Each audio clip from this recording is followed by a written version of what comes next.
Wayne, if I'm hearing you right, she says, and she picks up her Bible, she said, I could read this every morning, and instead of at the end of it feeling like, oh, what a crud I am and how far short I fall, so I actually read this in the morning, and when I see that I don't measure up to it, I could say, wow, look what God's doing in me.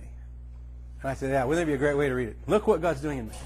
No, it's not done yet. I'm not there yet. And I love the honesty of people on this journey, because who are we trying to impress? I mean, you know, religion is all about putting on good externals, but who are we trying to impress? We're all brothers and sisters who are muddling along on this journey. No one's got it all figured out, including me.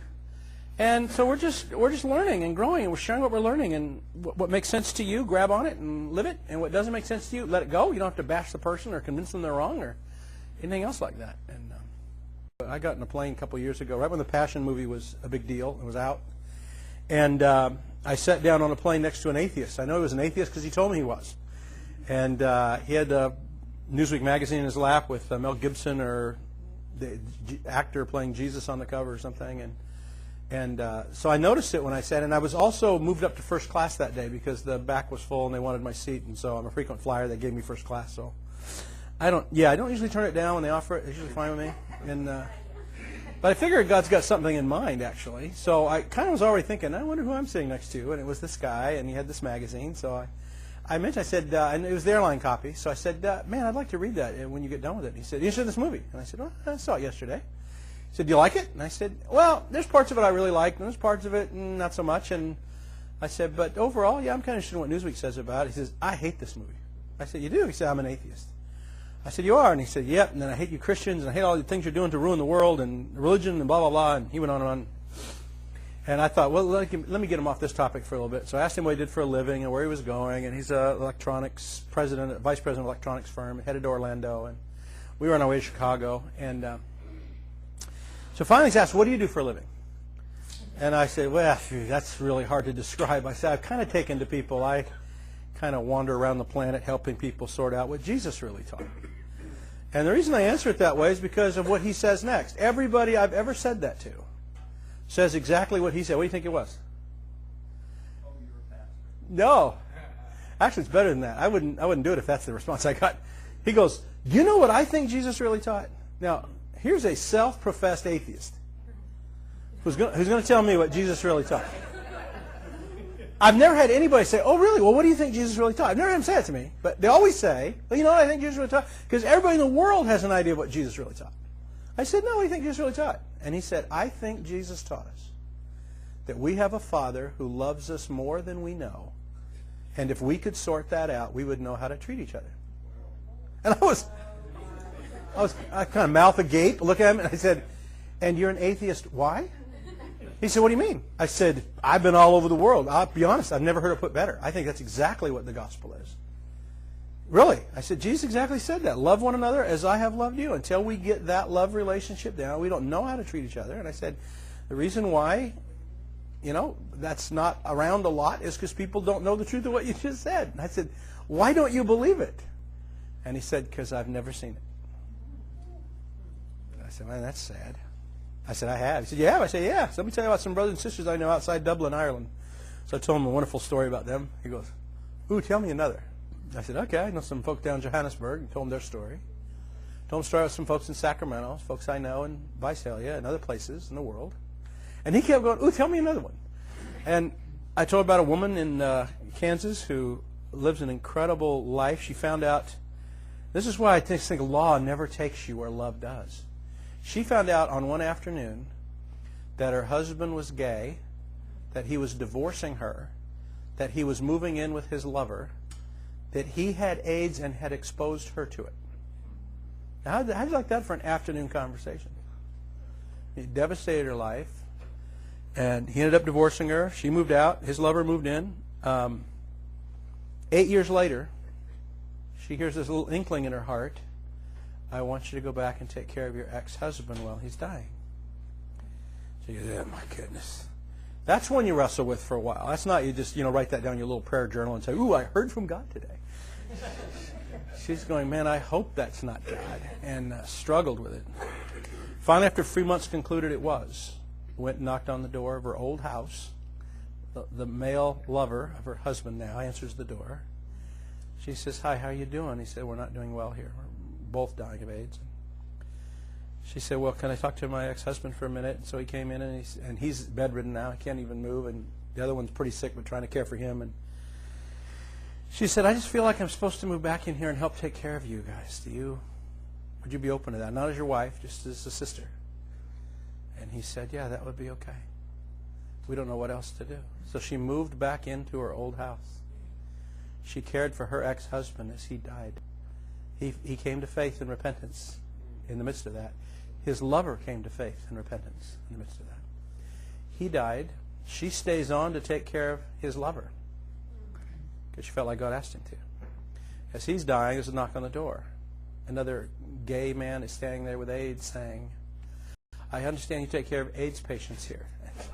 He says, no, not really. But she said, come on in.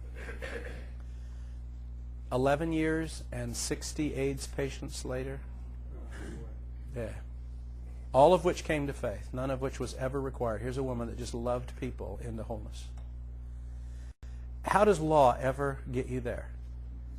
See, the stories I know of people who live this life of love and relationship, I mean, they are involved in things no one would ever choose to be involved in. And they're not in it miserable. We have a Father who loves us more than we know. And if we could get our hands around that. Why religion is so powerful in our world, it presents us with an image of God that is well beneath Him. And then makes us jump through hoops trying to earn that relationship. And it keeps us from the living God. And keeps it from that kind of transformed life. So I think it's real important that we get this bit. How do we enter into this relationship? How do we live relationally, think relationally? Because everything changes in that context. So I tell you, Sarah and I have had the joy now the last 12 years or so for us and I said we're not perfectly getting the relationship thing down. As I said, there are bits of us that are still got rebellion in it. There's bits of us that are still find ourselves thinking more religiously than we want. But more and more we're learning to live relationally in the life of Jesus every day. And I hear people all the time tell me they're relational. I say, what does that mean? I go to a small group or house church or whatever. I go, you know what relational is? Here's define it. That you know God for who He is. You're growing in a relationship with a God as He really is one. And two, you take every relationship that crosses your path on a given day seriously. Does God have something in it? It's not just a relationship with a small group. It's the relationship. It's the person I'm sitting next to in the plane coming out here. Does God have something in this or not? He doesn't always. I don't harass every person I sit next to. But I almost always say hi to them, and I almost kind of ask them where they're going. And you know the people that are saying, would you shut up, I've got work to do. You know, they don't say it verbally, but their face says it. I leave them alone. I'm not there to torture anybody. I do anti-harassment stuff with public schools, and to me, the whole harassment game, which now they're saying, you can't even share the gospel in schools anymore because now it's religious harassment. No, it's not.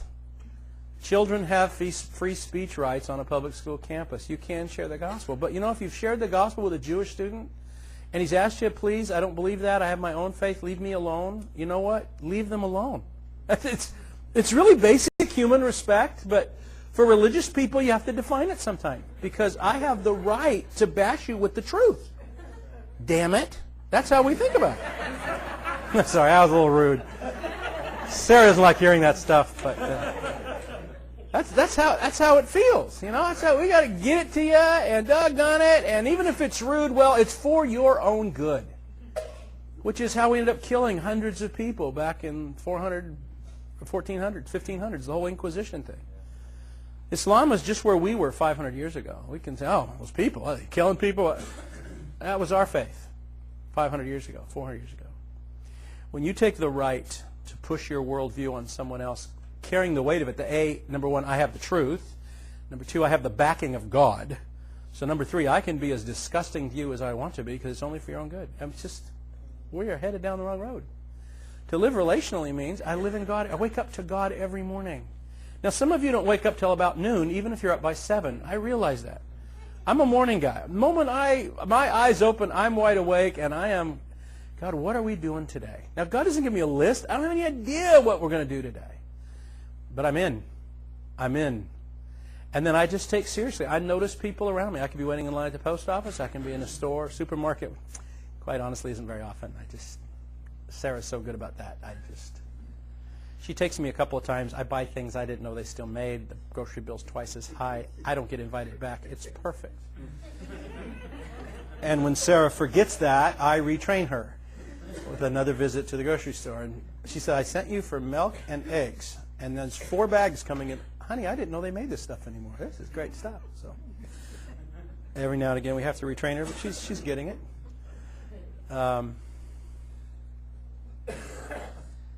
We have finally found a life worth living.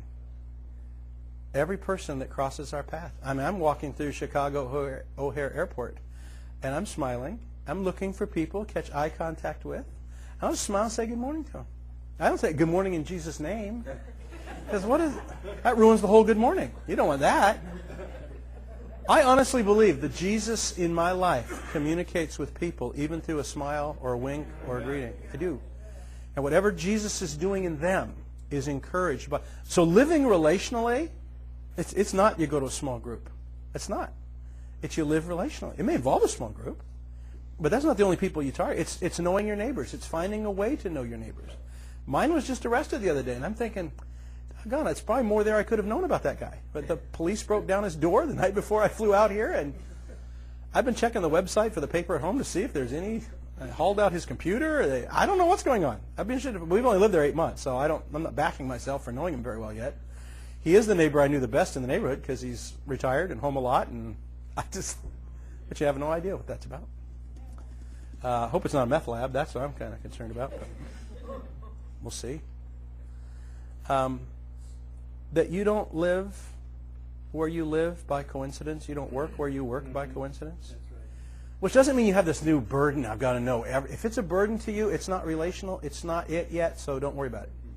When you're loved, those who are loved well will love well. If you're well loved, you'll love well. So if I don't know how to do that yet, if there's people in my life, I can't stand that person. There's something I know. There's something that I don't know about God's love, that if I knew it, I could love them too.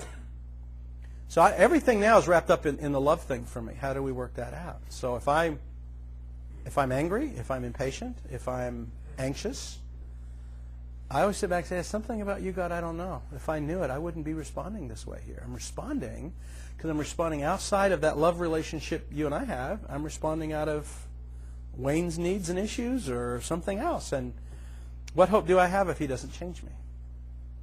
And the miracle that Sarah and I are witnessing is that God has changed more in our lives in the last 12 years than the sum total of the 40 years previous. And when God changes something, it's a wonderful way that it changes, because when God changes something, you notice it when it's happening. I didn't notice God was doing it. I'm in situations now that used to make me incredibly angry. I'm going, and as I'm in this middle situation, I'm going, why am I not mad? This is when I'm usually like grabbing people by the throat and choking them. And I'm not even upset. See, I know what it was to think that spiritual victory for a long time was being angry and not expressing it. It's repression. See, I'm really angry, but I can smile at you and I can be nice to you, and then when I go home, tell Sarah what a jerk you are. See, that's what I thought was healing. Healing is being in those exact same situations and places where you would have been anxious or angry or, trying to manipulate your way in it, and you're sitting there going, I don't even want to. No, this transition that God does in our lives is just amazing to me. That's what Paul writes about in Galatians 6 when he says, forbid it that I should boast in anything except the cross of Christ, through whom I died to the world and the world died to me. So I used to teach Galatians in groups. I got to tell you, I get to Galatians 6:14 and I would just say, okay, this makes no sense. Because I've been through the cross. At least I thought I had been through the cross. And I couldn't honestly say that I was dead to the world and the world was dead to me. There was a lot in the world I wanted. And being a good Pharisee, I could resist it. I could not have it. But to describe it as me dead to the world and the world dead to me, it just didn't seem fair. So I'd always teach this as, obviously Paul's talking about an abstract spiritual truth here. It's nothing practically real. Yes, we're tempted by the world. Yes. But that's not what Paul's talking about. And Paul's nuts about this boasting thing. He's always talking about it's by grace you are saved through faith. And this is not of yourselves. It's the gift of God, lest anyone should boast. Paul knew this kind of righteousness. The reason I love Paul being one of our wonderful apostles that wrote so much of the New Testament, he was a religionist before he was a follower of Christ. He could smell religion 1,500 miles away. Boy, Galatians seems like they're in a bit of trouble over there. He could sort it out. Paul's saying, I know the righteousness that comes from works. I know it. I climbed that ladder. It was on the wrong wall. I got to the top of that ladder, and where was he? Paul is to zeal, a persecutor of the church. As to the law, found faultless. What else did he say about himself? He was the chiefest of... Now, that's interesting. See, as a good religionist, you read that and go, oh, yeah, Paul's being awful humble there. That's pretty sweet. I'm the chiefest of sinners. God saved me. That's 1 Timothy language. But I think, come on, he was a righteous guy working hard. Yeah, he had the wrong theology. He needed to switch from Judaism to Christianity. But basically, he had the right stuff. And that's not the point. When Paul says he was the chiefest of sinners in 1 Timothy, he said, I was full of violent aggression, blasphemy, and a persecutor. He's... As Paul describes himself in Timothy, he is the Osama bin Laden of his day. He is. He was a terrorist. He was killing people who disagreed with his religion. And he thought he had the mandate from God to do it. This is Paul. So when he says the chiefest of sinners, what he is really saying, see, when I do these HIV/AIDS working classes I do for this gal out of Kansas I was telling you about, I usually start with, I'm a recovering Pharisee. And then I'll say something like, and I've just confessed something worse to you than if I told you I'd been a prostitute in San Francisco. And everybody laughs because we really don't believe it. But Paul says, when I got to the top of this rung, chiefest of sinners, that, because it's not only your own personal sin manifested in religious ways, but now you feel you have the right to compel anyone else to do what you want, or now we don't get to kill them.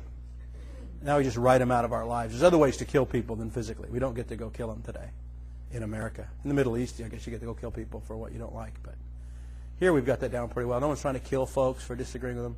But you can write them out of your life.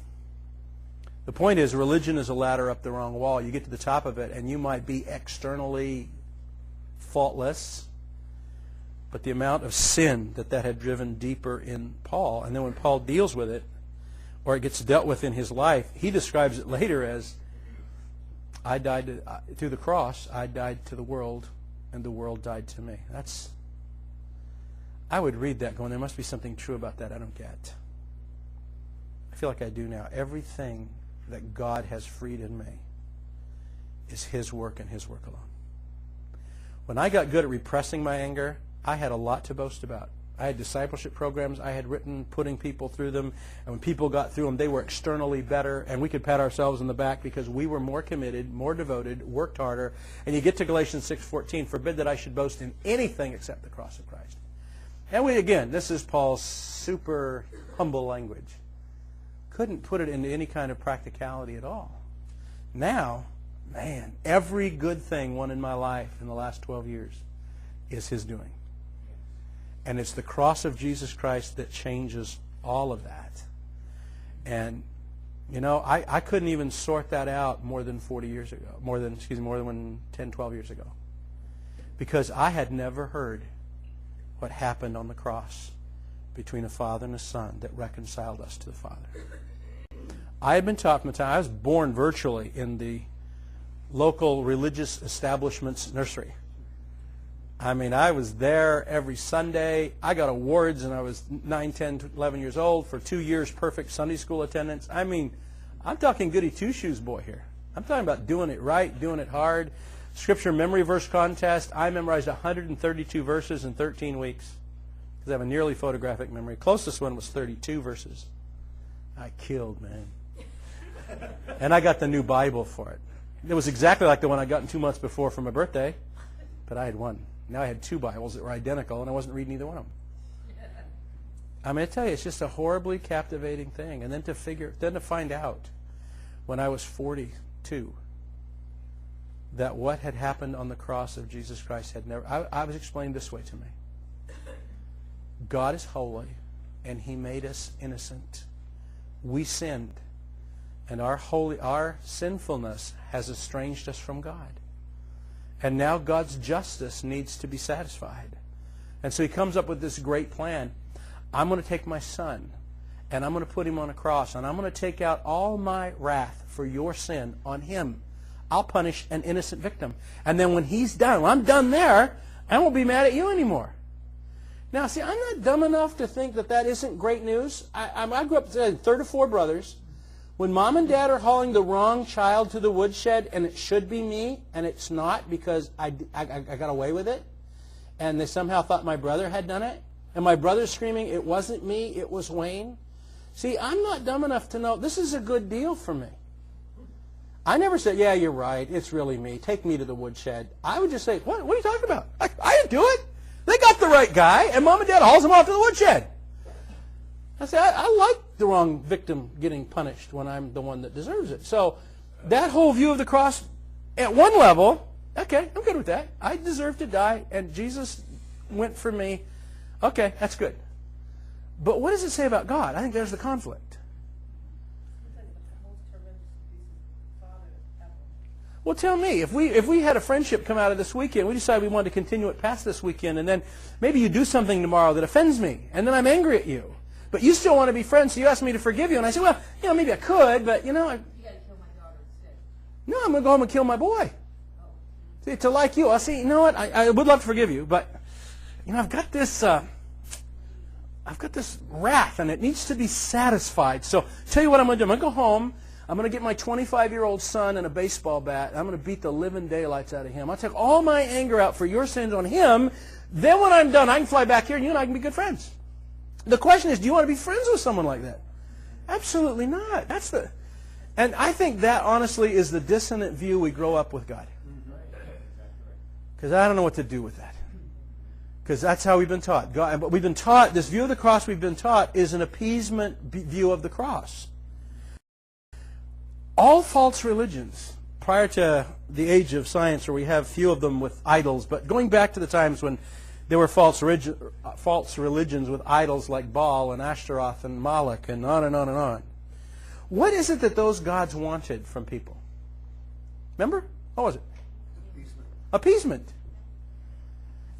There's something you're doing wrong or some gift you need to give, and you mollify the god. You keep the god from being mad at you, right? And that's in all our stuff. So many of those cultures actually get to human sacrifice. Why? How do they get to human sacrifice? Sociologists tell us, interestingly enough, this whole transition from being nomadic people that kind of followed around where the food was to settling down in agrarian societies and communities is actually when the whole false gods thing started. Before then, people moved around with the food. They were less at risk from the elements. If there was a drought here, they just ventured onto a place where there wasn't a drought. But when you settle down, now you're more a victim of the weather, of pestilence, of marauding armies, of whatever. And it was in that time that our whole concept of false gods began to arise. Now, what's the best thing about a false god? Best thing about a false god? It's false. The best thing about a false god, it's false. There's no Moloch. There's no Baal. They don't exist. They're false. So where did they come from? We created them. We did. For child sacrifice? Yeah, with child sacrifice. We created the false gods. And you see it even, we joke about it, but I play a little bit of golf from time to time, and I play a lot with strangers, because I don't mind going down the course and playing with whoever shows up. And mostly when I play, my friends can't play, so I do that a bit. And if someone's having a bad day on the golf course, every shot's going the wrong place, or they're lipping out putts that should usually drop and they're not dropping, what does somebody say? Somebody's riled up the golf gods, right? They even say on TV during golf tournaments, somebody's got the golf gods mad. Or somebody's late to a meeting and every light, you get stopped by every red light going across town. And the joke is, well, somebody's not living right. And we laugh because we're not very serious about it, but there's something innate in our way of thinking that when things go wrong, I somehow deserve it. And that's called shame. It's called shame. The one attendant thing left from the fall. It was there immediately. Adam and Eve felt ashamed. They'd been together, naked, for I don't know how long. Maybe 2 days, maybe a few months. I don't know. They never felt ashamed. Then they do the one thing God asked them not to do, and immediately they feel shamed. And they clothed up with each other. See, this is very different. I mean, even now, if you're not into nudity and all that, which I doubt most of us are, we all seem to have clothes here this morning, but it's okay for a husband and wife to be together and not be clothed. I mean, there's nothing wrong with that. We're not talking about sin here. So why was it the first thing that happened to Adam and Eve is they felt the need to be covered? There's a word for you. First covering of the Bible is fig leaves. And fig leaves are a very dumb choice for underwear. If you've ever worked in a fig orchard, yes, they're large, but you know what? They're also itchy. This conversation with God is going on something like this. Yeah, we ate the food, and God's looking at him going, fig leaves, fig leaves. What are these people thinking? Fig leaves. Covering always works against you. Covering's about protecting ourselves from each other and God, neither of which we need. So in our sense of shame, we create these false gods. And sociologists say, it started out with just, the rains didn't come when they needed them, and so, the gods of the sky are angry, and so we'll throw some grain in a river or throw it in a fire as an offering. And then the rains come. And, the offering worked. So then you didn't do it the next year, and then the rains didn't come in the right time again. We forgot the offering, so we do the offering. And over hundreds of years, it didn't happen like in a few weeks, over hundreds of years, because the weather being as capricious as it is, and we've got killer bees, literally killer bees, in our attic at the moment. We're trying to get rid of, and I'm not a bee fan, but the bee guys out at our house said this is the worst year in 10 years for bees. Their bee swarms are all over this area, and just all kinds of bees. Well, just right amount of rain, wrong amount of rain, whatever. Things happen. And when things go bad, if you're thinking, oh my gosh, the gods are mad at us, we got to give them an offering, you give them an offering. And you start with something small. I mean, you give the least to God that you can give and get away with it. That's always how that works. So, yeah, you start out with little grains and stuff, and that works for a few decades. And then it's not working. So you got to up the ante. And so little animals, little birds and things, and we'll try that. Okay, and that worked for a while, and then it escalated, and it escalated.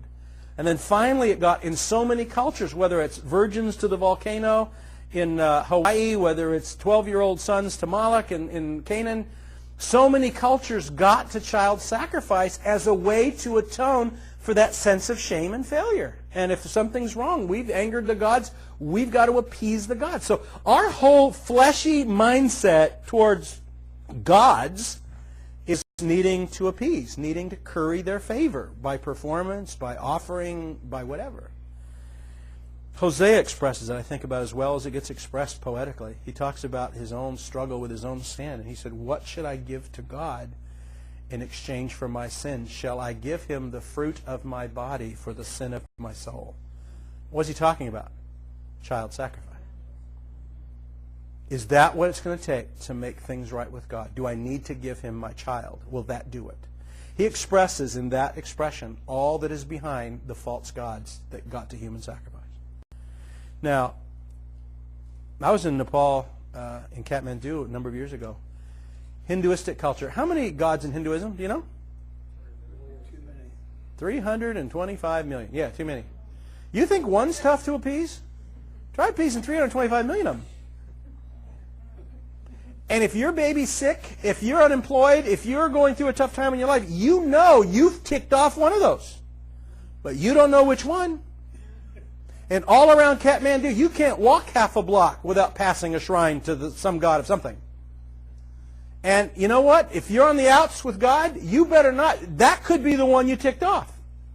So you got to light a candle, leave a flower, something. You've got to do something to appease. When you got 325 million gods, how do you deal with that?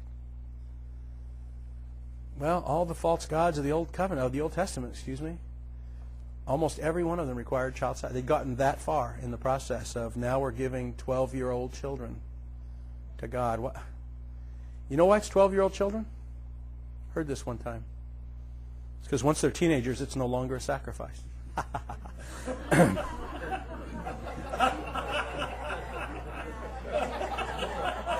That's about the time they turn nasty, so less of a treasure to give up. I don't know if that's the reason, but you're giving them at 12 because they're just getting to the point where they're going to help you on the farm instead of cost you.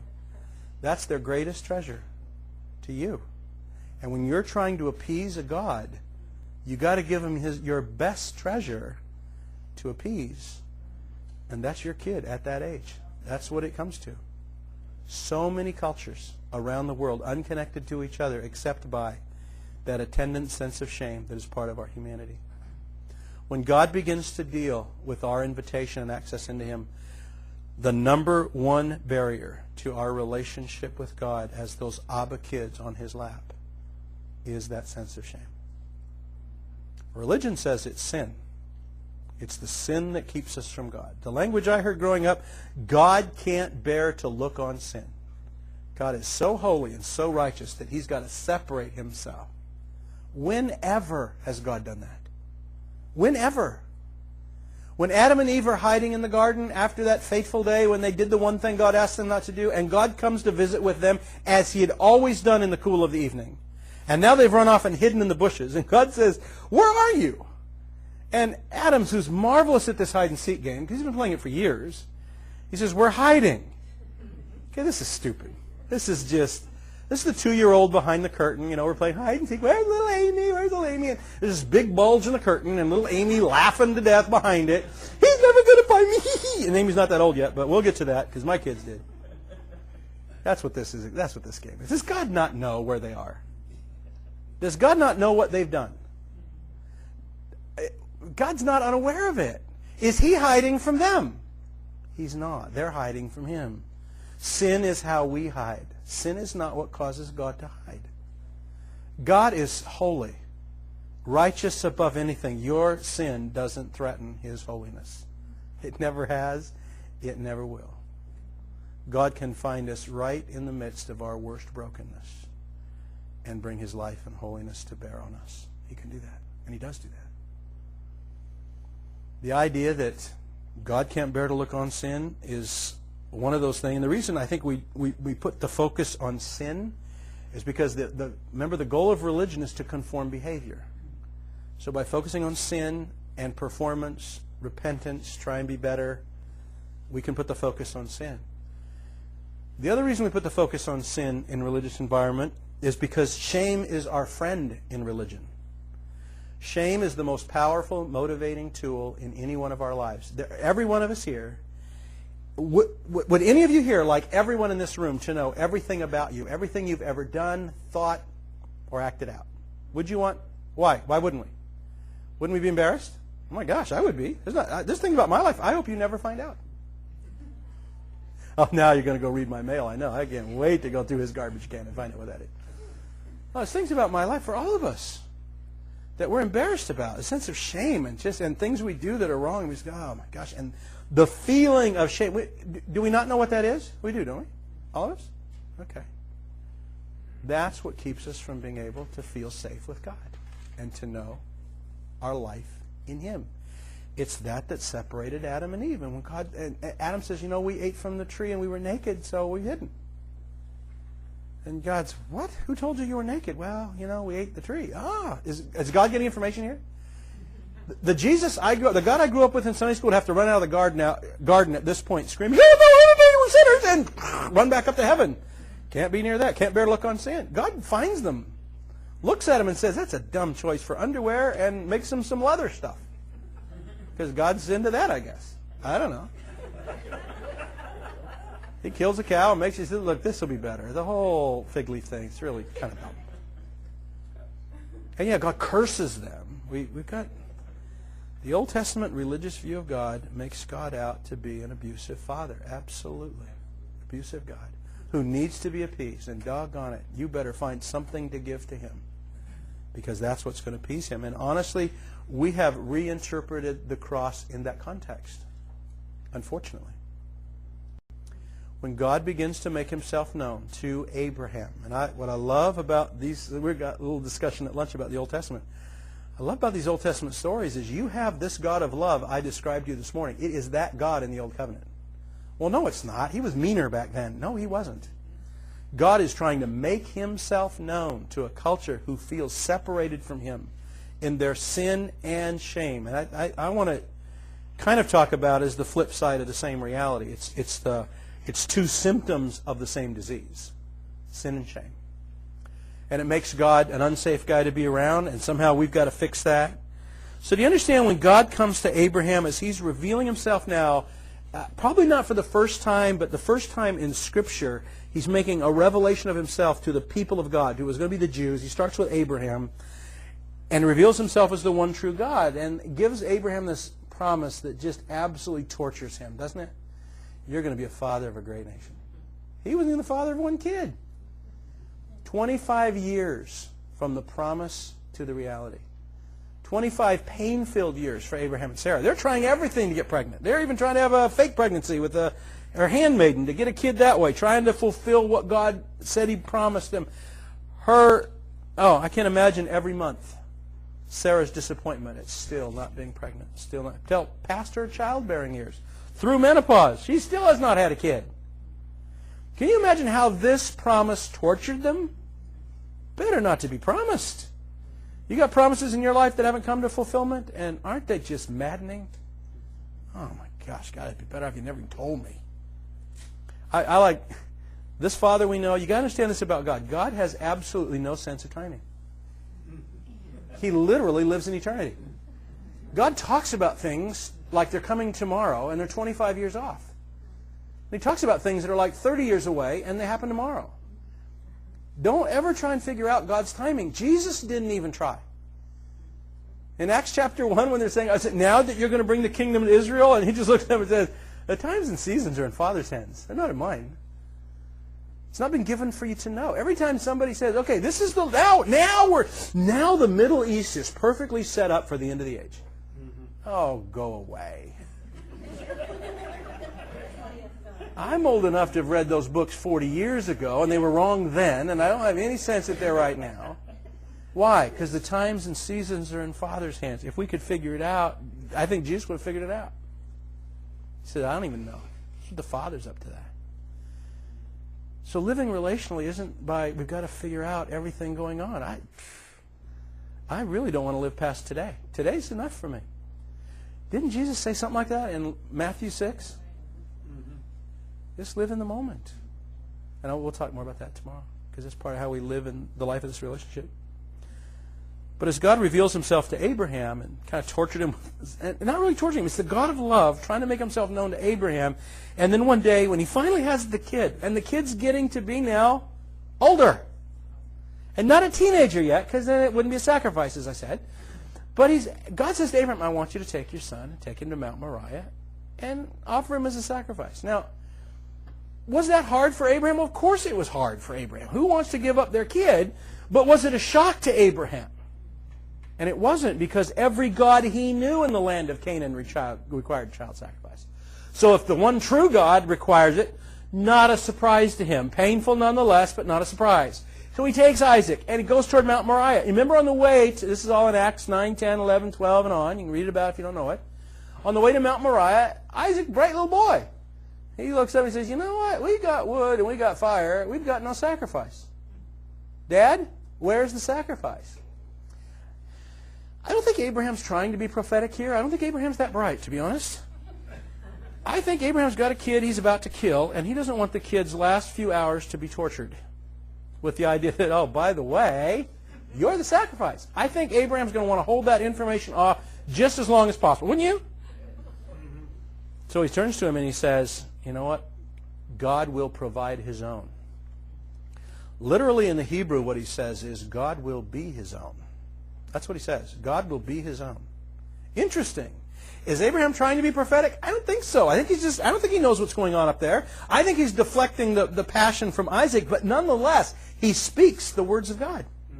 He gets to Mount Moriah. He's ready to execute the boy. The angel interrupts him. There's a ram in the thicket. "I don't want your boy."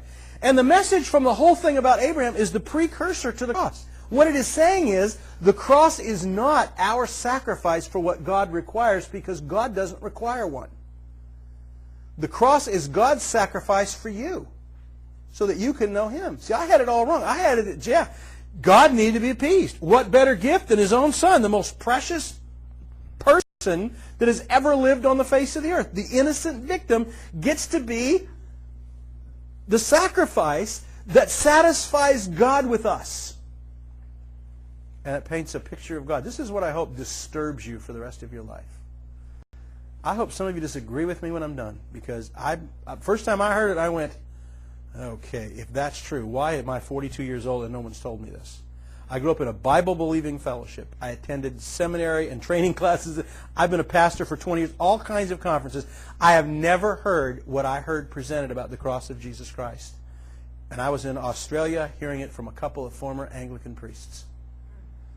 And when I heard it, I went, oh my gosh, if this is true, this is how I responded to it. Sarah and I talked about it on our flight home from Australia. If this is true, then everything we've learned changes. Say what again? What the it is true is? I haven't told you yet. I'm just messing with your mind still.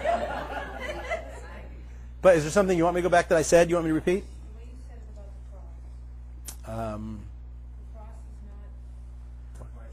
Oh, okay, there you go. That's what you're looking for. The cross of Christ is not the sacrifice God needed to love us. It was the sacrifice we needed to love Him, which is not exactly what I said, but that's about as close as it gets. That make sense? No, but you're going to explain it. I am going to explain it.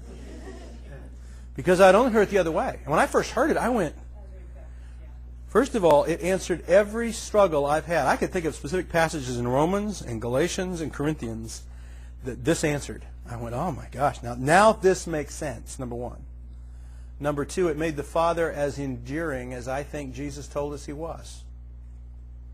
And the cross was not about God needing to be appeased because He's got all this wrath and He had to spend it somewhere.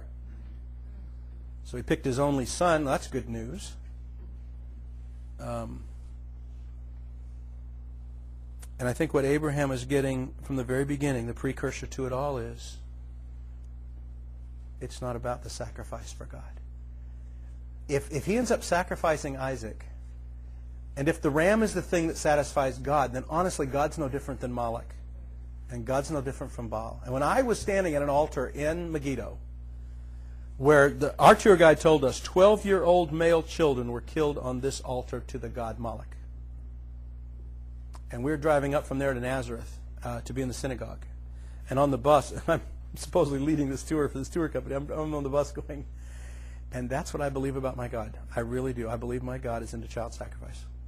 His child, but nonetheless, yeah, I do. I was so conflicted. I just said, God, I need something.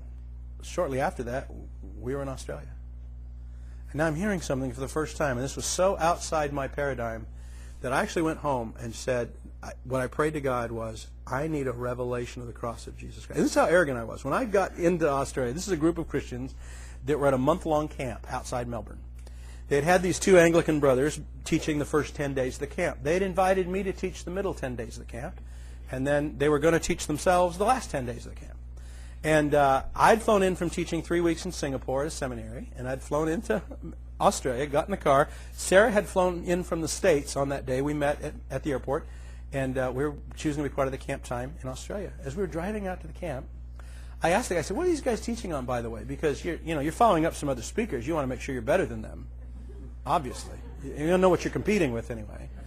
So I said, what are these guys teaching? I said, they're teaching on the cross. And I said, the cross? And what I said was, the cross, that's great. What I was thinking inside is, the cross, that's Christianity 101. If they're excited about the cross, they're going to love my stuff. And that's...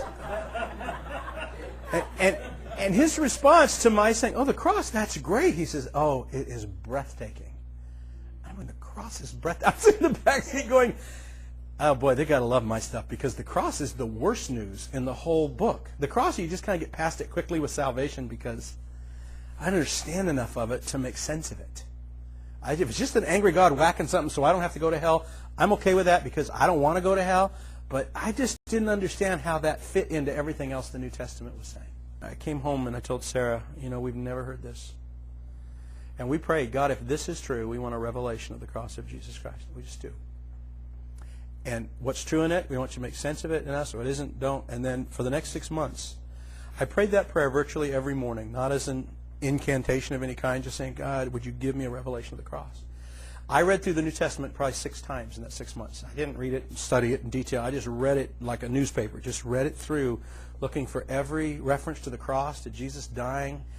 saying, if these things are so, it's going to make sense. It's got to make sense all the way through things Jesus said. It's got to make sense all the way through things that Paul wrote and Peter wrote and John wrote, right to the end. And so somewhere in this process, about 6 months into it, after I'd gotten back from Australia, there was a moment for me when what I'm going to share with you the rest of this afternoon became clear. And every change that I would ascribe to what Sarah and I are doing now compared to what we were doing 12 years ago has nothing to do with leaving the institution. It has nothing to do with doing house church or relational church or anything else. All of it has to do with this view of the cross that is not about a father needing to be appeased, but about a God, about a father and a son who had conspired together to cure our sin in the cross. Not punish it, but cure it. And what I want to do now, for those of you that want to do some reading later, I'm going to give you a list of scriptures that I'm going to draw from that's set up for this. And I won't necessarily turn to all of them and read all of them because I'm just going to pull thoughts here and there. And I hate proof texting, but I'm telling you, I could do 17 hours on the cross for you, and we're not going to have that time. We're going to do about an hour and a half, maybe an hour and 15 minutes this afternoon. What I'm going to draw from in this is all of the gospel accounts of the crucifixion. So all the last few chapters of all 4 gospels. I'm going to draw from that. I'm going to draw from John chapter 10. Jesus being the good shepherd who lays down his life for the sheep. No man takes my life from me, but I lay it down on my cross. I'm going to take language from there. I'm going to take language from Romans 5, 6, 7, and 8. Primarily chapter 8, but all 4 of those chapters get to this view of the cross. I'm going to draw from 1 Corinthians chapter 1. In fact, I'm going to do that now. 1 Corinthians chapter 1 talks about the cross as a what? Remember? The cross is the what of God to salvation? Wisdom, power. Wisdom and power of God. I want to primarily get to the word power, because 1 Corinthians 1 and 2 is all about power. And Paul even saying to the Corinthians in the 2nd chapter of that, saying, I didn't come to you with persuasive words of speech, but with the Spirit's power, so that your faith might not rest on the wisdom of man, but the power of God. We're in the age of apologetics. Everything that's been won in Christianity the last 40 years is all intellectual conclusions about proof texting things, and it's lifeless.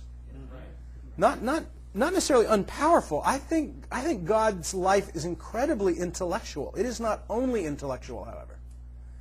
And if we're just convinced on the basis of logic, we still don't live with him as the God who wants to be lived. Paul's nuts about, when I'm with you, I determine to know nothing except Christ and him crucified. For Christ, the cross is the power of God unto salvation. So the language of 1 Corinthians 1 and 2 is the cross is a power. It's not just an historic event. It is an historic event. Okay, I'm not saying it's not that. But it's greater than that. And Paul talks about it being a power. When Paul writes to the Galatians and he says, you foolish Galatians, who has bewitched you? What does he say next? Remember? Huh? Pardon? Later, right after that, Galatians 3:1. What does he say right after that? That's next. The reason we don't know, because we used to skip it, because it didn't make any sense to me. Yeah, I'd get right on to you, foolish Galatians, who's bewitched you? How do you, who begun by the Spirit, go on and perfect yourself through human effort? I can get there. There's another phrase there. You foolish Galatians, who's bewitched you? Before your eyes, Jesus was clearly portrayed as crucified. How do you, who began by the Spirit, protect it? The question to them was, you foolish Galatians, you saw the cross of Christ. When? They weren't in Jerusalem. What was he talking about? He's talking about what Paul preached when he was with them. The thing he said he always preached, the cross, Christ and him crucified. Before your eyes, what he's saying is, you had, I thought, a clear revelation of the cross of Jesus Christ. If you would have had that, you would never suck into religion again. But you have. The Galatians had. The reason we get church wrong is because we get the cross wrong. The reason we embed our life into institutions and performance and accountability is because we don't understand what happened on a cross. It's not because we got church wrong. It's not because we're following the wrong principles of church life. It's because it began with an angry God that needed to punish sin. And when he punished sin and cured it, so he forgave us in the Son. Now, we owe it to him to live righteous lives. And we subvert the cross by our own interpretation of the cross. Spurgeon, who said a lot of wonderful things, also, and this is not one of his better moments. Chalk it up to a bad day. There's a lot of things you can hear in old tapes of mine that are pretty bad, so I don't think I'm just picking on Charles Spurgeon, but he said this one time, and if God did not spare his only son, how is he going to spare you if you don't do what's right? Now, there's good news for you. There's a gospel to preach all around the planet. If God didn't spare his only son, this is the abusive dad. How is he going to spare you if you don't get it right? So what I think is incredible is we have the gospel of Jesus Christ in the world right for about the first 24 hours of a person's life. It's by grace and grace alone. You can't make yourself better for God. You just got to come. And God forgives and He... We have got it right for about 24 hours. Then when they wake up the next day, it's, okay, but here's what it takes to be a good Christian. And now we start packing on the principles, the rules, the rituals, the way we live to show that you're serious about this. And doggone it, after all God did for you, doggone it, you better start doing this stuff. Horribly abusive. But we call it love, so we're so confused. I think as the brothers and sisters in the family, we're so confused as to what this life is because we've been given this pile of do's and don'ts. It's the same law that the cross fulfilled and opened up a whole new way of relating to Him that is absolutely different. And the base of that is the cross, so that Paul could say to them, if you would have gotten the cross, doggone it, you wouldn't be sitting here going, we can do this. Human effort, following the rules, we'll do better rules. We've got good rules, doggone it, and we're working hard. See, we read Galatians when I was in the rules and said, oh, problem's Judaism. It's that circumcision thing, feast thing, and we're not doing that. We weren't requiring anybody to get circumcision in our family. So we're not doing that. But when you read Galatians, it's about substituting the life of God for rules and regulations. I'll read you a bit of Galatians 2, which is absolutely profound, probably tomorrow. 2 Corinthians 5, and then Ephesians 2, Colossians 2, Hebrews 9 and 10,